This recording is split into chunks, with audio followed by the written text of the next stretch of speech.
Hello दोस्तों, स्वागत है आप सभी का फिर से आपके अपने यूट्यूब चैनल स्टडी प्लेटफॉर्म पे।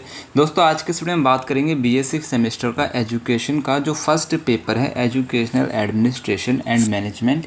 इस क्वेश्चन पेपर को हम सॉल्व करेंगे, इसके आंसर की के बारे में हम बात करेंगे इस वीडियो के माध्यम से।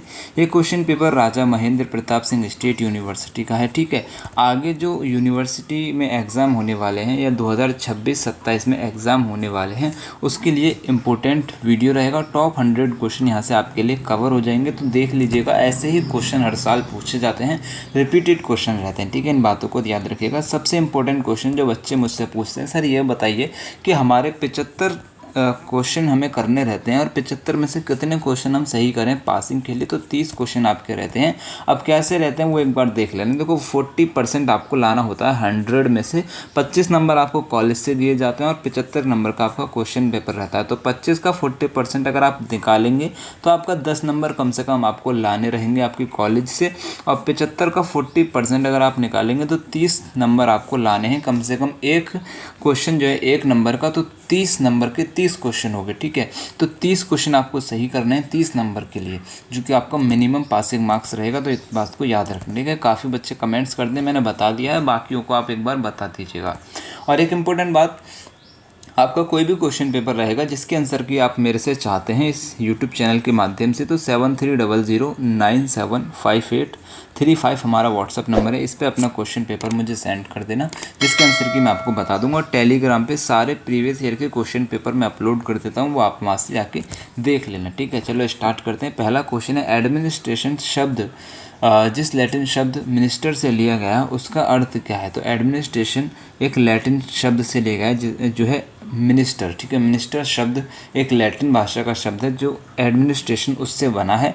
तो राइट आंसर आपको लगाना है, इसका मतलब होता है सेवक या सहायक। सी आपका करेक्ट आंसर है। यहाँ पे देखो ये मिनिस्टर बता रहा है, लेकिन गूगल जो बता रहा है ना वो मिनिस्टर बता रहा है। ठीक है, वो आपका आगे क्वेश्चन है, तो यहाँ पे इस तरीके से हम यहाँ पे मान लेते हैं, इसी के हिसाब से सी आपका यहाँ पे करेक्ट आंसर है। अगला क्वेश्चन है, वैज्ञानिक प्रबंधन आंदोलन का जनक किसे कहा जाता है।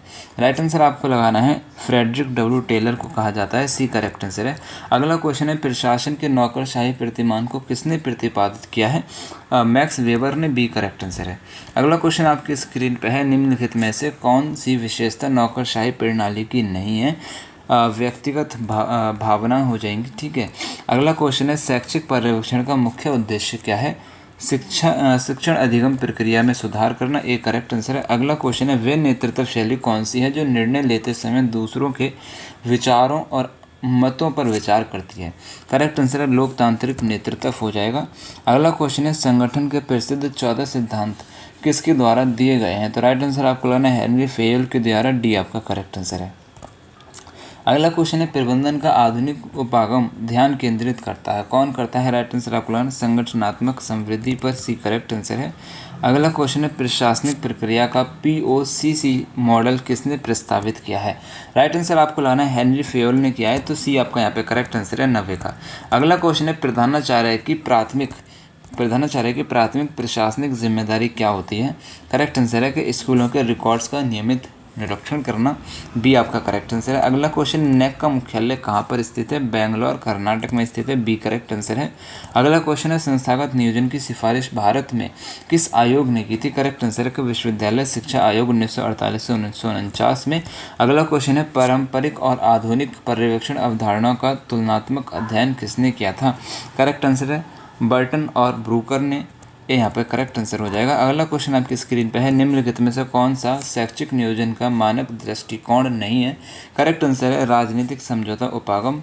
डी करेक्ट आंसर है। ठीक है, अगर आप किसी भी अलग यूनिवर्सिटी में हैं और आपको ये वाला वीडियो आप जो देख रहे हैं अपनी यूनिवर्सिटी में एग्जाम के लिए देख रहे हैं, तो इस वाले क्वेश्चन पेपर को भी आप एक बार डाउनलोड करके अच्छे से पढ़ लेना। ये क्वेश्चन पेपर कहाँ मिलेगा, तो ये क्वेश्चन पेपर आपको हमारे टेलीग्राम पर मिल जाएगा। इस वाले क्वेश्चन पेपर का जो लिंक है, डायरेक्ट लिंक वीडियो के डिस्क्रिप्शन में, एक बार डिस्क्रिप्शन चेक कर लेना, वहाँ पे आपको जो लिंक मिलेगा पेपर PDF करके उस पर क्लिक करना, ये क्वेश्चन पेपर आपको डायरेक्ट मिल जाएगा बिना किसी दिक्कत परेशानी के। ठीक है, अगला क्वेश्चन है, शैक्षिक प्रबंधन की कौन सी प्रमुख विशेषता है। करेक्ट आंसर है कि ये एक निरंतर प्रक्रिया है, ये यहाँ पे करेक्ट आंसर है। अगला है कि शिक्षा पर्यवेक्षण की मुख्य विशेषता क्या है, तो करेक्ट आंसर आपको यहाँ पे इसका लगाना है, ये सभी हो जाएंगे, इसको आप एक बार पढ़ लेना, डी आपका यहाँ पे करेक्ट आंसर है। अगला क्वेश्चन है, एक अच्छे प्रधानाचार्य की विशेषता निम्नलिखित में से कौन सी नहीं है, तो जूनियर्स पर अपनी राय को थोपना एक अच्छे प्रधानाचार्य की विशेषता नहीं होती है, सी करेक्ट आंसर है। अगला है कि प्रबंधन की मुख्य प्रक्रियाएं होती हैं, तो ये सभी होती हैं, योजना बनाना, संगठन और नियंत्रण, ठीक है। अगला क्वेश्चन है, सामान्य उच्चतर शिक्षा संस्थानों के मूल्यांकन एवं प्रत्यायन की नैक कार्यविधि किसका उदाहरण रहेगा, तो गुणवत्ता आश्वासन का सी करेक्ट आंसर हो जाएगा। अगला क्वेश्चन आपकी स्क्रीन पे, एचफीएल द्वारा सुझाए गए प्रशासनिक प्रक्रिया के मूल तत्वों में से कौन सा पोस्ट कॉब का अंग नहीं हो जाएगा, तो आदेश और नियंत्रण यहाँ पे हो जाएगा। देखो पोस्ट कॉब का फुल फॉर्म आपको एक बार याद कर लेना है, planning, organising, staffing, directing, coordinating, reporting and budgeting, इसका फुल फॉर्म होता है। तो इसमें आपको आदेश और नियंत्रण यानी कि कमांडिंग एंड कंट्रोलिंग कहीं भी देखने को नहीं मिला होगा, तो बी ही यहाँ पे आपका करेक्ट आंसर हो जाएगा, ठीक है। चलो अगला क्वेश्चन आपकी स्क्रीन पर, राष्ट्रीय शैक्षिक नियोजन और प्रशासन संस्थान स्थित है, कहाँ पे स्थित है, नई दिल्ली में हो जाएगी, बी करेक्ट आंसर है। अगला क्वेश्चन है, शैक्षिक संस्थानों में सहभागी प्रबंधन का क्या महत्व होता है, शिक्षकों, छात्रों और अभिभावकों को निर्णय प्रक्रिया में शामिल करना होता है, बी आपका करेक्ट आंसर हो जाएगा, ठीक है। अगला क्वेश्चन आपकी स्क्रीन पर है, नेतृत्व का कौन सा सिद्धांत उत्पादकता और कर्मचारियों के लिए चिंताओं के बीच महत्वपूर्ण संबंध बताते हैं, करेक्ट आंसर आपको लगाना है, प्रबंधकीय ग्रिड हो जाएगा, बी करेक्ट आंसर है। अगला है कि नौकरशाही प्रबंधन की प्रमुख हानि क्या हो जाएगी, राइट आंसर आपको यहाँ पे इसका लगाना है, उत्पादकता प्रभावित होती है। अगला क्वेश्चन है, मानव पूंजी सिद्धांत में निम्नलिखित में से किस पर जोर दिया गया है, करेक्ट आंसर है इन सभी पर दिया गया है, डी आपका करेक्ट आंसर है, ऑप्शन एक बार पढ़ लीजिएगा। अगला क्वेश्चन आपकी स्क्रीन पर है कि किसी संस्था का बजट तैयार करते समय निम्नलिखित में से कौन से बिंदु को अनिवार्य नहीं माना गया है, तो समुदाय को शामिल करना, सी बी आपका यहाँ पे करेक्ट आंसर है 26 का। अगला क्वेश्चन है, संगठनात्मक परिवर्तन का विरोध क्यों किया जाता है, करेक्ट आंसर आपको यहाँ पे इसका लगाना है, इन सभी के द्वारा संरचना की कमी, विभिन्न प्रकार का भय और अनिश्चितता, पुरानी आदतों और वर्तमान स्थिति में संतोष, डी आपका करेक्ट आंसर है। मेरा एक उद्देश्य रहता है कि मैं आपको आपका कम समय लेते हुए आपको आंसर बताने का पूरा प्रयास करूँ, ठीक है। आप पढ़ने वाले स्टूडेंट्स हैं, तो अभी आपको बस मुझे आंसर ही बताना है, इन सारी चीज़ों में समझाने के लिए इतना कोई ज़्यादा इंपॉर्टेंट है भी नहीं, ठीक है। आप अगर आपका एग्ज़ाम आ रहे हैं तो इस क्वेश्चन पेपर को डाउनलोड करना, आंसर को आप टिक करेंगे, खुद से सारी चीज़ें समझ जाएंगे। अगर दिक्कत है तो मैं अलग से वीडियोज़ वगैरह बनाता हूँ, उसको आप देख लेना, जिसमें एक्सप्लेनेशन के साथ रहता है, ठीक है। चैनल पर नए हो ना तो सबसे पहले आप सब्सक्राइब कर लेना चैनल को, वीडियो को लाइक कर देना, पसंद आ रहा है तभी लाइक करना है आपको, और शेयर आपको ज़रूर करना है। आपके सपोर्ट की बहुत ज़्यादा ज़रूरत है, आपका सपोर्ट जो हमें मिलेगा ना, वो चैनल को सब्सक्राइब करेंगे आप तो हमें सपोर्ट मिलेगा, ठीक है। तो चैनल को सब्सक्राइब आप ज़रूर कीजिएगा और बेल आइकन को ऑन ज़रूर कर लीजिएगा, ठीक है। अगला क्वेश्चन है, नियंत्रण और नियुक्ति किसके अंतर्गत आते हैं, करेक्ट आंसर यहाँ पे आपको इसका लगाना है, प्रशासन, ये यहाँ पे करेक्ट आंसर है। अगला क्वेश्चन आपकी स्क्रीन पर, विद्यालय संगठन का मुख्य कार्य है, तो विद्यालय संगठन का मुख्य कार्य होता है ये सभी, डी आपका करेक्ट आंसर है। अगला क्वेश्चन आपकी स्क्रीन पे है कि शिक्षा में उद्देश्यों की प्राप्ति का क्षेत्र है, करेक्ट आंसर आपको लगाना है, शैक्षिक प्रशासन हो जाएगा। अगला क्वेश्चन है, शैक्षिक प्रशासन के कारक होते हैं, तो व्यक्तिगत और पर्यावरणीय कारक होते हैं, ए और बी दोनों सही है, सी करेक्ट आंसर रहेगा। अगला क्वेश्चन है, प्रधानाचार्य का मुख्य कार्य क्या होता है, करेक्ट आंसर आपको यहाँ पे इसका लगाना है, ये सभी हो जाएंगे, शैक्षिक, पर्यवेक्षण, प्रशासनिक कार्य, वित्तीय प्रबंधन, ठीक है, ये सभी हो जाएंगे, डी आपका करेक्ट आंसर है। अगला क्वेश्चन आपकी स्क्रीन पर, अंग्रेजी शब्द एडमिनिस्ट्रेशन की उत्पत्ति लैटिन भाषा के किस शब्द से हुई है, तो मिनिस्टर आपके इस क्वेश्चन पेपर में ऊपर भी क्वेश्चन में दे रखा है, ठीक है, बी आपका करेक्ट आंसर है। लेकिन मैंने गूगल पे इसको ज़रा एक बार सर्च किया था ना, तो मिनिस्टर मेरे को देखने को मिल रहा है, तो बी ही यहाँ पे एक तरह से करेक्ट आंसर हो सकता है। एक बार इसको आप एक बार चेक और कर लेना, ठीक है, अपने फ़ोन से गूगल पे जाके, जैसे भी आप करते हैं। अगला क्वेश्चन है, प्रबंधन अन्य व्यक्तियों के प्रयासों के माध्यम से परिणामों की प्राप्ति है, कथन किसका हो जाएगा, करेक्ट आंसर यहाँ पे आपको लगाना है, मैरी पार्कर फोलेट का हो जाएगा, बी करेक्ट आंसर हो जाएगा। अगला क्वेश्चन है, एक समय में एक आदेश प्रशासन के किस सिद्धांत को दर्शाता है, करेक्ट आंसर के आदेश की एकता का सिद्धांत को दर्शाता है, सी करेक्ट आंसर हो जाएगा।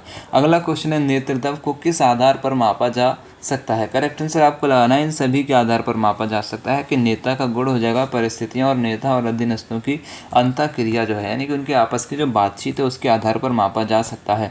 अगला क्वेश्चन है भारत में सहायता अनुदान प्रणाली का प्रारंभ हुआ था, कब हुआ था? करेक्ट आंसर है कि वुड डिस्पैच के द्वारा हुआ था यानी कि वुड घोषणा पत्र जो आता है 1854 में उसके द्वारा। अगला क्वेश्चन आपकी स्क्रीन पे है नेतृत्व एक परिस्थिति में प्रयुक्त किया गया विशिष्ट लक्ष्य अथवा लक्ष्यों की प्राप्ति की ओर निर्देशित पारस्परिक प्रभाव है, किसने कहा है? ये कथन किसका रहेगा? राइट आंसर आपको लगाना जॉर्ज आर टेरी का हो जाएगा, डी करेक्ट आंसर है। अगला क्वेश्चन है प्रशासन का पिता किसे कहा जाता है? बहुत इंपॉर्टेंट क्वेश्चन है, याद रखिएगा हेनरी फेयल को कहा जाता है। अगला क्वेश्चन है शैक्षिक प्रशासन में पोस्ट कॉप की अवधारणा दी गई है किसके द्वारा? लूथर गिलुक के द्वारा, सी आपका यहाँ पे करेक्ट आंसर हो जाएगा। शैक्षिक प्रबंधन के मानक, एक सेकेंड, हाँ, शैक्षिक प्रबंधन के मानक उपागम को अन्य किस नाम से जाना जाता है? करेक्ट आंसर आपको लगाना मानवीय स्रोतों के विकास का उपागम के नाम से जानते हैं, ये यहाँ पे करेक्ट आंसर रहेगा। अगला क्वेश्चन है नेतृत्व के आकस्मिक सिद्धांत या संयोगिक सिद्धांत का विकास किसने किया है? करेक्ट आंसर है कि फ्रेड फिडलर ने किया है, बी करेक्ट आंसर है। अगला क्वेश्चन है उद्देश्यों द्वारा प्रबंधन की अवधारणा किसने प्रस्तुत की है? करेक्ट आंसर है पीटर एफ ड्रकर ने की है, बी करेक्ट आंसर रहेगा 43 का। अगला क्वेश्चन है प्रशासनिक प्रक्रिया में POCC का पूर्ण रूप क्या है? करेक्ट आंसर आपको लगाना है planning, organising, commanding, coordinating, controlling, B आपका करेक्ट आंसर रहेगा 44 का। अगला क्वेश्चन आपकी स्क्रीन पर शैक्षिक प्रशासन में पोस्ट कॉप में कितने प्रमुख कार्य शामिल हैं? तो यहाँ पे 7 हो जाएंगे। काफ़ी बच्चे यहाँ पे इसके अल्फ़ाबेट को काउंट करके 8 लगा सकते हैं लेकिन ये गलत हो जाएगा। यहाँ पे जो आपको CO दिख रहा है ना, CO का मतलब होता है कोऑर्डिनेटिंग। इसका एक बार फुल फॉर्म आपको याद कर लेना है अगर आपको याद नहीं है। Planning, organising, staffing, directing, coordinating, reporting and budgeting इसका फुल फॉर्म होता है, एक बार याद कर लीजिएगा। आपसे ये क्वेश्चन पूछा जाएगा, ये वाला जो शब्द है ना ये बहुत इंपॉर्टेंट है, इसके एक एक वर्ड को आपको याद कर लेना। 4-5 क्वेश्चन यहीं से बन जाते हैं, याद रखिएगा। अगला क्वेश्चन है पर्यवेक्षण का मुख्य उद्देश्य क्या है? करेक्ट आंसर है संस्था के सभी पहलुओं को ध्यान से देखना और सुधार के सुझाव देना, बी आपका करेक्ट आंसर है। ये मैंने काफ़ी वीडियोस में ना देखो इस तरीके की ट्रिक भी आपको बताई है कि जिस क्वेश्चन में आपको थोड़ा सा डिस्क्रिप्शन मोड में देखने को मिले यानी कि एक बात ख़त्म हो और दूसरी बात और कह के शुरू हो जाती है तो वो डिस्क्रिप्शन मोड एक तरीके से उसको हम कहते हैं, यानी कि कहते नहीं है, मेरा ही कुछ एक्सपीरियंस है जो मैं आपके साथ शेयर करता हूँ। तो 2 बात आपको कहने को मिल गई है एक ही ऑप्शन में, तो वो डिस्क्रिप्शन मोड में आपको ऑप्शन बता रहा है कि भाई इस वाले क्वेश्चन का जो सही आंसर है ना वो मैं हूँ, यानी कि जो डिस्क्रिप्शन में है। तो इस तरीके से आप लगा सकते हैं, 90% सही रहता है ये वाला क्वेश्चन, ठीक है, बी आपका यहाँ पे करेक्ट आंसर है। अगला क्वेश्चन है the nature of the administration process. ये वाली जो किताब है शैक्षिक प्रशासन के 5 प्रमुख कार्यों का उल्लेख करती है, तो इसको किसने किया? राइट आंसर यहाँ पे आपको इसका लगाना 47 का रेसेल टी ग्रेग ने किया है, ठीक है, रेसेल टी ग्रेग, बी आपका यहाँ पे करेक्ट आंसर है 47 का। अगला है कि शैक्षिक प्रशासन के संदर्भ में हेनरी फेयल के कार्यों की सूची में आदेश शब्द के स्थान पर JB सीयर्स ने कौन सा शब्द प्रयोग किया है? करेक्ट आंसर यहाँ पे आपको इसका लगाना है 48 का निर्देशित करना, सी आपका करेक्ट आंसर है। अगला है कि देश में एकीकृत अध्यापक शिक्षा कार्यक्रम निम्नलिखित में से किस शीर्षस्थ निकाय द्वारा अधिनियमित है? तो NCTE द्वारा, national council for teacher education, इसका फुल फॉर्म रहेगा, बी आपका करेक्ट आंसर है। अगला है कि निम्नलिखित में से किसे अनुशासन से नहीं जोड़ा जा सकता है? तो आपका बाल केंद्रित हो जाएगा, सी आपका करेक्ट आंसर है। अगला है कि नई शिक्षा नीति 2020 में उच्चतर शिक्षा कार्यक्रमों के लिए अपेक्षित अधिगम प्रतिफलों को सूत्रबद्ध करने के लिए निम्नलिखित में से किसका प्रस्ताव दिया गया है? 51 का करेक्ट आंसर आपको लाना है राष्ट्रीय उच्चतर शिक्षा अर्थात फ्रेमवर्क, ठीक है, national higher education qualification framework, ठीक है, सी आपका करेक्ट आंसर रहेगा, याद रखिएगा। अगला है कि फ्रेयल के नियंत्रण का विस्तार के सिद्धांत के अनुसार किसी अध्यापक पर्यवेक्षण द्वारा कितने अध्यापकों का प्रभावी पर्यवेक्षण हो सकता है? तो 4 से 6 शिक्षक यहाँ पे हो जाएगा, बी करेक्ट आंसर है। अगला है कि भारत सरकार द्वारा शिक्षा का अधिकार अधिनियम वास्तविक रूप से कब क्रियान्वित किया गया था? इंपॉर्टेंट है, 1 अप्रैल 2010 को, डी करेक्ट आंसर है। अगला है कि अनुसंधान साक्ष्यों के आधार पर किस प्रकार का शैक्षिक पर्यवेक्षण हमारे विद्यालयों और महाविद्यालयों में सर्वाधिक प्रभावी होगा? करेक्ट आंसर यहाँ पे आपको इसका लगाना है लोकतंत्र और सहभागिता पूर्वक पर्यवेक्षण भी आपका करेक्ट आंसर है। अगला क्वेश्चन आपकी स्क्रीन पर है कि निम्नलिखित विशेषताओं में से कौन सी विशेषता नौकरशाही प्रशासन को सही तरीके से परिभाषित नहीं करती है? करेक्ट आंसर आपको लगाना है पूर्वग्रह व पक्षता पूर्व व्यवहार। ठीक है।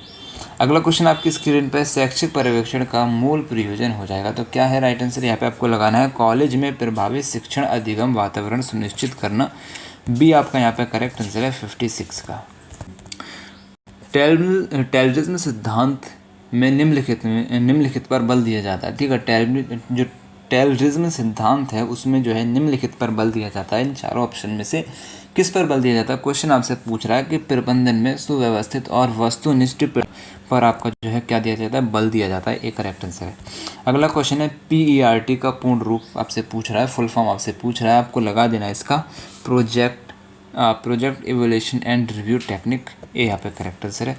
अगला है कि नियोजन पूर्व निर्धारित विनिश्चयकरण है, किसने कहा है? तो ये वाला किसने कहा है? राइट आंसर आपको RL एकॉफ ने कहा है। ये यहाँ पे करेक्ट आंसर है। अगला क्वेश्चन है विद्यालय की समय सारणी तैयार करने का कार्य शैक्षिक प्रशासन के किस कार्य के अंतर्गत आता है? करेक्ट आंसर आपको यहाँ पे इसका लगाना योजना बनाना के अंतर्गत आता है। बी करेक्ट आंसर होगा। अगला है कि विद्यालय कार्यक्रम की एक अच्छी निरीक्षण रिपोर्टर में मुख्य ध्यान किस बात पर होना चाहिए? करेक्ट आंसर आपको इसका लगाना रचनात्मक और सूचनात्मक। बी सी करेक्ट आंसर है। अगला क्वेश्चन है एक प्रभावी शैक्षिक प्रबंधन की मुख्य विशेषता क्या है? करेक्ट आंसर आपको लगाना है प्रभावी संप्रेक्षण। भी आपका करेक्ट आंसर है। अगला है कि नियोजन भविष्य को बांधने वाला जाल है। ठीक है। नियोजन भविष्य को बांधने वाला जाल है, किसने कहा है? तो करेक्ट आंसर आपको लाना एलन ने कहा है। ये यहाँ पे करेक्ट आंसर हो जाएगा। शैक्षिक पर्यवेक्षण शिक्षण को सुधारने का एक सुनियोजित कार्यक्रम है, किसने कहा है? तो ये कहा है एडम्स तथा डिक्की ने। ये यहाँ पे करेक्ट। अगला क्वेश्चन है प्रशासन मुख्य रूप से प्रबंधन के किस स्तर का कार्य है? तो करेक्ट आंसर आपको लगाना है उच्च और मध्यम स्तर दोनों का है। डी करेक्ट आंसर है। अगला है कि शैक्षिक प्रशासन का कौन सा सिद्धांत पारदर्शिता और जिम्मेदारी के महत्व पर जोर देता है? करेक्ट आंसर है जवाबदेही का सिद्धांत है। ये यहाँ पे करेक्ट आंसर है। अगला क्वेश्चन है भारतीय संदर्भ में कौन सी पहल शिक्षा की गुणवत्ता में सुधार पर केंद्रित है? करेक्ट आंसर आपको लगाना है सर्व शिक्षा अभियान। सी आपका करेक्ट आंसर है। अगला है कि शैक्षिक प्रबंधन का क्या कार्य है? शैक्षिक प्रबंधन का क्या अर्थ होता है? तो करेक्ट आंसर यहाँ पे आपको इसका लगाना है इसमें शैक्षिक गतिविधियों की योजना बनाना, संगठन, निर्देश व नियंत्रण करना शामिल है। भी आपका करेक्ट आंसर है। अगला क्वेश्चन है एल्टन मेयो का संबंध निम्नलिखित में से किस प्रबंधन उपागम से है? करेक्ट आंसर आपको यहाँ पे इसका लगाना है मानव संबंध उपागम। भी आपका करेक्ट आंसर है। ठीक है। 68 का बी। अगला क्वेश्चन आपकी स्क्रीन पर हार्टन प्रयोगों के परिणाम स्वरूप प्रबंधन का कौन सा दृष्टिकोण विकसित हुआ? करेक्ट आंसर आपको यहाँ पे इसका लगाना है मानव संबंध उपागम। सी आपका करेक्ट आंसर है। अगला क्वेश्चन है हर्बर्ट साइमन का योगदान निम्नलिखित में से किस क्षेत्र में है? करेक्ट आंसर आपको इसका लगाना है निर्णय के क्षेत्र में हो जाएगा। एक करेक्ट आंसर है। अगला है कि एक व्यवस्था के रूप में प्रबंधन बल देता है, तो प्रबंधन जो है आपका खुली व्यवस्था परिप्रेक्ष्य पर बल देता है। बी करेक्ट आंसर है। अगला है कि प्रबंधकीय जाल की अवधारणा किसने दी है? करेक्ट आंसर यहाँ पे आपको इसका लगाना है ब्लॉक और माउंट ने दी है। सी करेक्ट आंसर है। अगला है कि प्रबंधकीय ग्रिड अवधारणा में आदर्श नेतृत्व शैली को कौन सा संख्या युग्म दर्शाता है? करेक्ट आंसर आपको लगाना है 9। ठीक है। 9974 का डी करेक्ट आंसर है। अगला क्वेश्चन है डिसीजन शब्द की उत्पत्ति किस लैटिन शब्द से हुई है? करेक्ट आंसर यहाँ पे आपको लगाना है डिसीडेड से हुई है। ठीक है। बी करेक्ट आंसर हो जाएगा। अगला क्वेश्चन आपकी स्क्रीन पर प्रासंगिकता सिद्धांत किस प्रकार का सिद्धांत है? करेक्ट आंसर आपको लाना है परिस्थिति जन्य सिद्धांत है। सी करेक्ट आंसर है। अगला है कि हार्सी और ब्लॉन्चवर्ड की परिस्थिति जन्य सिद्धांत किस नाम से जाना जाता है? करेक्ट आंसर है कि जीवन चक्र सिद्धांत हो जाएगा। डी करेक्ट आंसर है। अगला है कि नेतृत्व की किस शैली में सभी शक्तियां नेता के पास केंद्रित होती है? करेक्ट आंसर है कि अधिकारी शैली हो जाएगा, ये करेक्ट आंसर है। अगला है कि द्विमार्गीय संचार नेतृत्व की किस शैली की विशेषता है? करेक्ट आंसर हो जाएगा प्रजातांत्रिक शैली हो जाएगा, बी करेक्ट आंसर है।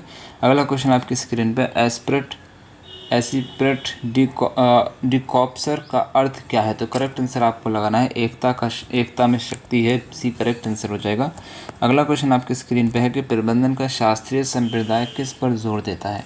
करेक्ट आंसर है कि नौकरशाही, पद अनुक्रम और दक्षता, बी करेक्ट आंसर हो जाएगा। अगला क्वेश्चन है नेतृत्व सिद्धांत एक्स और वाई किसने विकसित किया है? करेक्ट आंसर आपको लगाना है डगलस मैक्स ग्रेगर ने, सी करेक्ट आंसर है। अगला क्वेश्चन है निम्नलिखित में से कौन सा सिद्धांत प्रबंधन के शास्त्रीय संप्रदाय से संबंधित नहीं है? करेक्ट आंसर आपको लगाना है प्रासंगिकता सिद्धांत हो जाएगा, सी करेक्ट आंसर है। अगला क्वेश्चन है न्यू क्लासिकल मैनेजमेंट सिद्धांत पर किस पारंपरिक विचारकों का प्रभाव था? करेक्ट आंसर है इन सभी का हो जाएगा, डी आपका करेक्ट आंसर है। अगला क्वेश्चन है शैक्षिक वित्त राष्ट्र के लिए क्यों महत्वपूर्ण होता है? करेक्ट आंसर हो जाएगा गुणवत्तापूर्ण बुनियादी ढांचा और प्रशासित शिक्षक सुनिश्चित करने हेतु, ठीक है, बी करेक्ट आंसर है। अगला है कि उचित शैक्षिक वित्त से क्या सहायता मिलती है? उचित शैक्षिक वित्त से क्या सहायता मिलती है? करेक्ट आंसर हो जाएगा शिक्षा तक समान पहुंच बढ़ाने में, सी करेक्ट आंसर है। अगला क्वेश्चन आपकी स्क्रीन पर भारत में शैक्षिक वित्त का मुख्य स्रोत कौन सा रहेगा? तो करेक्ट आंसर आपको यहाँ पे इसका लगाना 87 का हो जाएगा, बी सरकारी बजट। अगला है कि सर्व शिक्षा अभियान को किससे वित्त पोषित किया जाता है? करेक्ट आंसर आपको यहाँ पे इसका लगाना है 88 का केंद्र सरकार एवं राज्य का संयुक्त सहयोग, बी करेक्ट आंसर है। अगला है कि राष्ट्रीय मूल्यांकन एवं प्रत्यायन परिषद ने की स्थापना कब हुई थी? करेक्ट आंसर है 1994 में, डी करेक्ट आंसर है। अगला है कि विश्वविद्यालय अनुदान आयोग का मुख्यालय कहाँ पे है? नई दिल्ली में हो जाएगा, बी करेक्ट आंसर है। अगला क्वेश्चन है भारत सरकार द्वारा राष्ट्रीय संस्थागत रैंकिंग फ्रेमवर्क को कब प्रारंभ किया गया था? करेक्ट आंसर है कि 29 सितंबर जो है 2015। संगठनात्मक विकास का जनक किसे माना जाता है?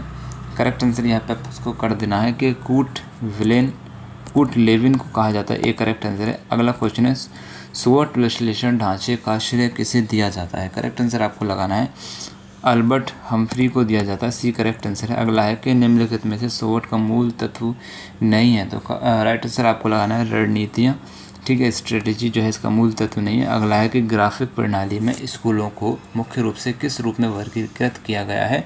अगला क्वेश्चन आपकी स्क्रीन पर खुली प्रणाली, बी करेक्ट आंसर है। अगला है कि पर्ट का विकास किस वर्ष हुआ था? राइट आंसर आपको लगाना 1958, डी आपका करेक्ट आंसर है। अगला क्वेश्चन है शैक्षिक प्रबंधन के सिद्धांत में कौन सा सिद्धांत विशेषज्ञता या श्रम विभाजन का सिद्धांत कहलाता है? करेक्ट आंसर आपको यहाँ पे इसका लगाना है कार्य का विभाजन, सी करेक्ट आंसर है। अगला क्वेश्चन है शिक्षक प्रबंधन और प्रशासन में मुख्य रूप से किन शब्दों का उपयोग किया जाता है? राइट आंसर आपको लगाना है इन सभी का किया जाता है, डी करेक्ट आंसर है। अगला क्वेश्चन है आपकी स्क्रीन पर किसमें शिक्षा से जुड़े हुए भौतिक एवं मानवीय सभी प्रकार के घटक आ जाते हैं? करेक्ट आंसर है शैक्षिक प्रबंधन।